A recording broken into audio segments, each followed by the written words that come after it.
1974 সালে অঙ্কন রায়ের জন্ম। ছোটবেলা কেটেছে দুমকার পাহাড়ে আর কিশোরবেলা পূর্ণিয়ায়। ছাত্র হিসাবে বিশ্বভারতীর সঙ্গীত ভবনে পড়তে আসার পর থেকে 25 বছর শান্তিনিকেতনে আছেন। নিত্যসঙ্গী রবি ঠাকুরের গান হলেও নিয়মিত কবিতা ও গদ্য লেখেন। সে লেখা প্রকাশিত হয়েছে বিভিন্ন পত্রপত্রিকায়। তাঁর সম্পাদিত পত্রিকা আলোর সমুদ্র। প্রকাশিত হয়েছে কাব্যগ্রন্থ কিছু পলাশের নেশা, পারমিতা, রাংতাকুচির ভোর ইত্যাদি। গদ্যগ্রন্থ হিজল ছুঁয়ে সৌরা ছুঁয়ে, বন্ধ বাড়ির রহস্য, নেই বাড়ির মেয়েরা, 1 ডজন ভূত। গদ্যগ্রন্থ আশ্রম সঙ্গীত। সম্পাদিত গ্রন্থ আমাদের আশ্রম আমাদের আশ্রয় ইত্যাদি। আজ তাঁরই লেখা নতুন খেলার জোন, অনাবিল কৈশোরের গল্পগুচ্ছ। এই বইয়ের থেকে কিছু গল্প আপনাদের জন্য। আচ্ছা মেঘ, তুমি কি গান গাইতে পারো? চূর্ণীর অবাক করা প্রশ্নের উত্তরে মেঘ বলল, তা খুব একটা পারি, তেমন বলা যাবে না। আসলে নতুন নতুন শুনছি কি না। তবে আমার দাদা দিদিরা খুব পারে। তোমরা অবশ্য সেই গান শুনে কানে আঙুল দাও, গান বলে মনেই করো না। ভাবো আমরা বকছি, ধমকাচ্ছি। সেটা তো ঠিকই ভাবি, ওরকম আবার গান হয় নাকি? ওটাকে তর্জন গর্জন বলা যায়। তাই আমরা কানে আঙুল দিই। ওরকম শব্দ আমাদের অপছন্দ, চূর্ণী বলে। মেঘ কিছুক্ষণ চুপ করে থাকে, কি উত্তর দেবে বুঝতে পারে না। তারপর একটু আমতা আমতা করে বলে, আসলে ওটাই আমাদের গান। আমরা তো তোমাদের মতো এত ছোটোখাটো নই, অনেক বড় আকার আমাদের। আকাশে চোখ তুলে বোঝো না, সারা আকাশ জুড়ে আমরা ছেয়ে থাকি। তাহলে আমাদের গানে তো শব্দটা বেশি হতেই হবে, কোনো উপায় নেই যে। চূর্ণী একটু চিন্তা করে, থুতনিতে আঙুলের ডগা রেখে চোখ গোল গোল করে মেঘকে বলে, সেটাও ঠিক। তোমরা অনেক বড়, কিন্তু এই যে তুমি আমার সঙ্গে খেলতে এসেছো ছাদে, তুমি কি আর অত বড়? তোমার শরীর আমার চেয়ে বড় জোর 4-5 গুণ বেশি। তাহলে তোমার নিশ্চয়ই ওরকম মাছখাই গলা হবে না। আমায় শোনাবে একটা গান? মেঘ কিছুটা যেন দুশ্চিন্তায় পড়ে গেল। একবার এদিক একবার ওদিক তাকিয়ে আকাশের গায়ে কিছু খুঁজল। তারপর কি হলো জানো? তারপর চূর্ণীর দিকে ফিরে বলল, দেখেছো, তোমার সঙ্গে খেলতে এসেছি দেখে দাদা দিদিরা কোন দিকে যেন পালিয়ে গেল আকাশ ফাঁকা করে। আমার তো তেমন বয়স হয়নি গো, মাত্র 1.5 দিন হলো জন্মেছি। 2-1 কলি গান কানে গেছে বটে, কিন্তু সেভাবে শিখতে তো আর একটু সময় লাগবে। ওরা এখানে থাকলে গায়ে গা মিলিয়ে একটু কিছু তোমায় শুনিয়েই দিতাম, কিন্তু সব পালালো। চূর্ণী মেঘের দিকে অবাক চেয়ে তাকিয়ে থাকলো কিছুটা সময়। তারপর অস্ফুটে বলল, মাত্র 1.5 দিন বয়স তোমার? তুমি তো তাহলে আমার মেয়ের বয়সী গো। আমার বয়স জানো? চমকে উঠবে। আমার এখন 6 বছর 4 মাস বয়স। সর্বনাশ, তুমি এত বড়? আমি তো ভাবলাম আমার মতো বয়সেরই একটা মেয়ে ফ্ল্যাট বাড়িটার ছাদে একা একা মন খারাপ করে দাঁড়িয়ে আছে, তাই তোমার সঙ্গ দিতে এলাম। তোমার সঙ্গে খেললে যদি তোমার মন ভালো হয় তাই এলাম। চূর্ণী ওর কথায় খিলখিল করে হেসে উঠে বলল, 1.5 দিনের বাচ্চা ছাদে একা একা চলে আসবে, কি হাসির কথা গো। তারপর ওর মনে হলো একটু বুঝি অচিন অভিমানের সুর মেঘের গলায়। চূর্ণী হাসি সামলে ওকে ভোলানোর মতো মুখ করে তাই বলল, না গো মেঘ, তুমি এসেছো দেখে আমি কত যে খুশি হয়েছি তোমায় বোঝাবো কি করে। সত্যি আজ আমার খুব মন খারাপ ছিল। জানো তো আমাদের এখন বাইরে বেরোনো মানা। রাস্তায় ঘাটে একটা কি যেন চোখে না দেখা জিনিস ঘুরে বেড়াচ্ছে, আমাদের অসুস্থ করে দেবে বলে। তাই মাসের পর মাস ধরে মানুষ গৃহবন্দী। তোমরা কি সুন্দর আকাশ জুড়ে মুক্তির আনন্দে ভাসছ, আমরা সেটা কবে আবার পারবো? এই সব ভাবতে ভাবতে আমার কান্না পায় রোজ। সেই কান্না আজকেও সকাল থেকে পাচ্ছিল। বন্ধ ঘরের জানলা দিয়ে তো আকাশের সবটা দেখা যায় না, তাই ছাদে এলাম। আর এসেই তোমার মতো একটা ছোট্ট বন্ধু পেয়ে গেলাম। মেঘ খুশি হয়ে চূর্ণির চারপাশে ঘুরে ঘুরে নাচতে লাগলো। তারপর বলল, তাহলে আজ তুমি আমায় একটা গান শোনাও। শিখতে পারলে শিখবো, না পারলেও বকো না, আমি তো ছোট্ট, বয়স মাত্র 1.5 দিন। চূর্ণী গান মনে করার আগেই মেঘবন্ধুর গা ঘেঁষে এক ঝাঁক বককে আকাশ পথে বাড়ি ফিরতে দেখা গেল। সন্ধে নামছে, এখন পাখিরা যে যার ঘরে ফিরবে সারা দিনের ভ্রমণ সেরে। ওদেরও মানুষের মতো ভয় নেই, মেঘেরও নেই। চূর্ণী গান ধরল, মেঘের কোলে কোলে যায় রে চলে বকের পাতি, ওরা ঘর ছাড়া, ওরা ঘর ছাড়া, মোর মনের কথা যায় বুঝি ওই গাথি গাথি। মেঘের কোলে কোলে যায় রে চলে বকের পাতি, ওরা ঘর ছাড়া, ওরা ঘর ছাড়া, মোর মনের কথা যায় বুঝি ওই গাথি গাথি। ওর গানের সঙ্গে তাল দিয়ে মেঘ নাচতে লাগলো। নাচতে নাচতে চূর্ণির চারিদিক ঘিরে পাক খেতে লাগলো। পাক খেতে খেতে হাসতে শুরু করলো খিলখিল। সে কি আনন্দ ওদের! 2 বন্ধুর এই মিতালি আকাশের গায়ে আর কেউ কি দেখতে পাচ্ছে জানা নেই, তবে আমার জানা আছে এরপর সন্ধে নামার আগের মুহূর্তে যখন ওদের নাচ গান শেষ হলো, মেঘ চূর্ণীকে বলল, আজ আসি বন্ধু, দাদা দিদিদের খুঁজতে একটু সময় যাবে তো? তারপর রাত বাড়িতে ঘুমোতে যাব, কাল আবার আসবো। কি গো, আসবে তো? চূর্ণী বলল, নিশ্চয়ই, এই বন্দি দশার দিনে তুমি আমার মুক্তি গো, তোমায় আসতেই হবে।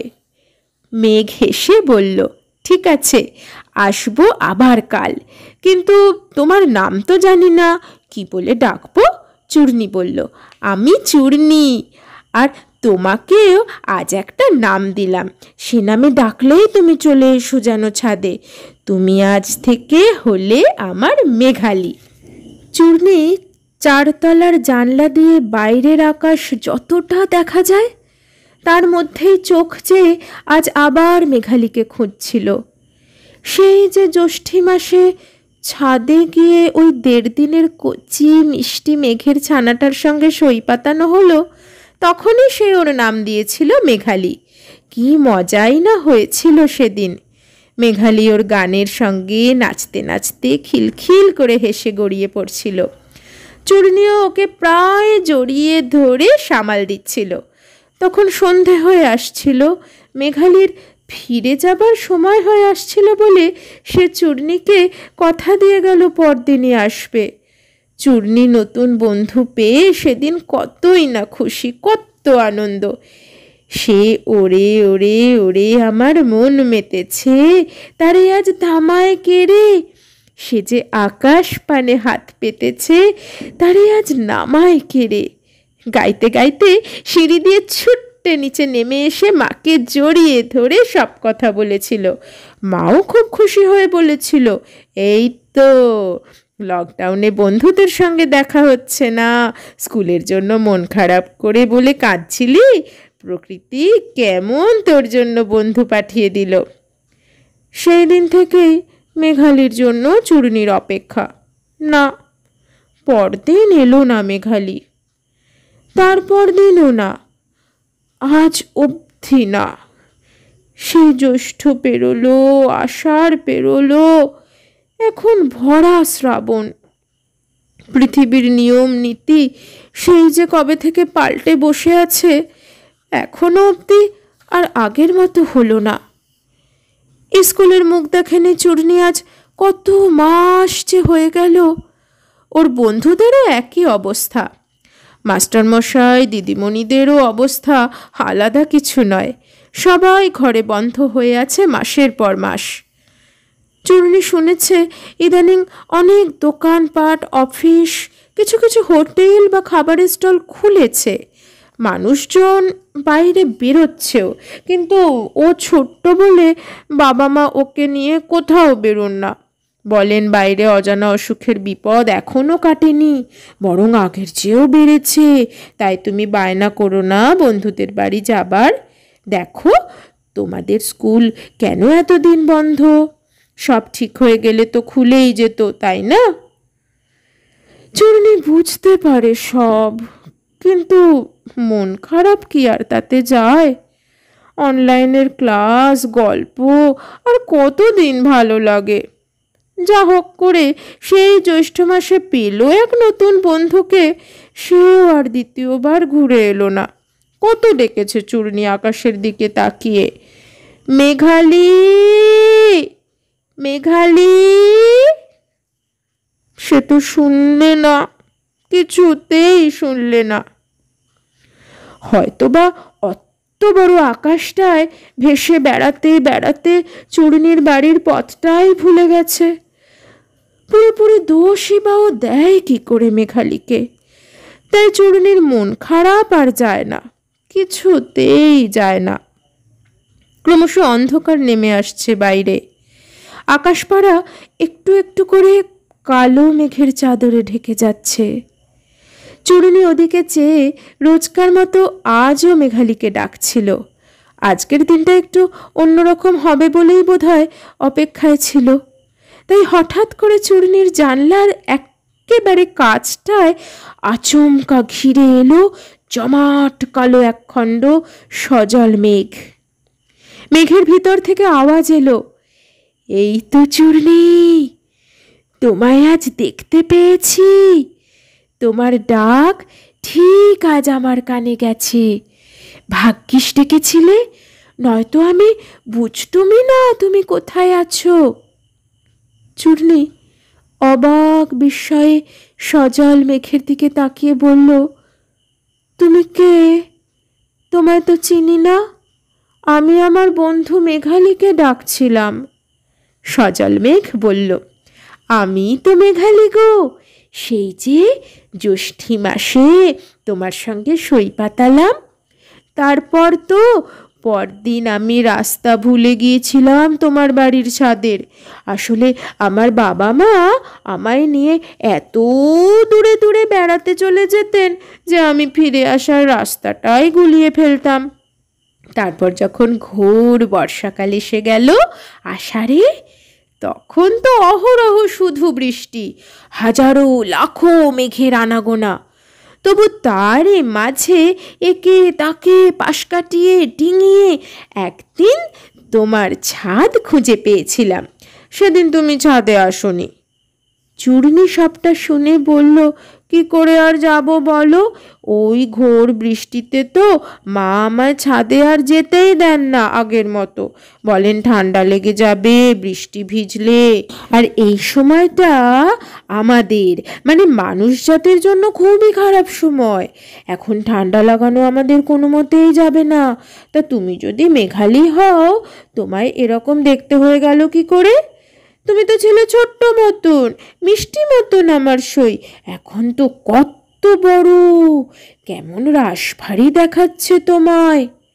ওর কথায় সজল মেঘ গুম গুম করে হেসে উঠে বলল, আমি বুঝি বড় হব না, একরকমই থাকবো। দেখো, তোমার সঙ্গে সেবার দেখা হবার পর আজ প্রায় 2 মাস কেটে গেছে। এখন তো আমি মেঘেদের মধ্যে বৃদ্ধ। এতদিন ধরে নিজের শরীরে জল জমাতে জমাতে এমন ভারী হয়ে গেছি, এবার জলগুলোকে তোমাদের পৃথিবীতে ঢেলে দিতে পারলেই আমার ছুটি। আমার আয়ু তখনই শেষ হয়ে যাবে গো। এই কথা শুনে চূর্ণির কেমন কান্না পেল। জল ঝরিয়ে দিয়েই মেঘালি শেষ হয়ে যাবে? কি অলক্ষণে কথা! না না, তোমায় এখনই জল ঝরাতে হবে না। তুমি আমার বন্ধু তো, তুমি শেষ হয়ে গেলে আমার সঙ্গে আর কে খেলবে? চূর্ণির গুমড়ে ওঠা গলার ভিতর থেকে কান্না ঠেলে বেরোনো কথার উত্তরে মেঘালি বলল, অত চিন্তা করো না বন্ধু, আমাদের আয়ু শুধু এই বর্ষাকালটুকুই হয়, কিচ্ছুটি করার নেই। তাই আমরা মেঘেরা তাড়াতাড়ি বুড়ো হয়ে যাই। তোমরা দেখি কতদিন ধরে একই রকম থেকে যাও। ওই তো সেদিন তোমায় যেমন দেখেছিলাম আজও সেরকমই আছো, ছোট্ট মিষ্টি বন্ধু আমার। চিন্তা করো না গো আমার জন্য। চলো, তোমায় পিঠে চাপিয়ে বাইরের আকাশে একটু ঘুরিয়ে নিয়ে আসি। পৃথিবীটা কেমন সবুজে ভরে আছে তুমি নিজের চোখে দেখো। তারপর তোমায় বাড়ি ফিরিয়ে দিয়ে আমি জল হয়ে ঝরে যাব তোমার জানলার পাশটিতেই। তুমি তোমার বুকের ভিতর তোমার এই অল্প দিনের বন্ধুকে চিরদিনের জন্য আগলে রেখে দিও। তারপর আকাশ জুড়ে মেঘের ঘন ঘটা, চূর্ণি চলে সজল মেঘের ভেলায়। পৃথ্বী পরে জল জঙ্গল পাহাড় আপ্লুত হয় আজকে সাঁঝের বেলায়। মেঘালি তার নরম মনের সাথে চূর্ণিকে আজ বাঁধল আদর দিয়ে। বুকের মাঝে আগলে রাখা জল সিক্ত করে চূর্ণি রানীর হিয়ে। ও কি, জানলার গ্রিলে মাথা ঠেকিয়ে ঘুমিয়ে গেছিস এই ভর সন্ধেবেলায়? কি যে করিস তুই চূর্ণি, শিগগিরই উঠে আয়। ইস, বৃষ্টির ছাঁট তোর মাথা গা সব ভিজিয়ে দিচ্ছে, আর তোর হুঁশ নেই। ধন্যি মেয়ে বাবা। মায়ের ঝংকারে চমকে উঠে চূর্ণি দেখল তার মাথার চুল, মুখ, গলা সব সপ সপে ভিজে। মেঘালি তার জল ছড়িয়ে কখন যেন ওর বুকের ভিতর ঢুকে গেছে।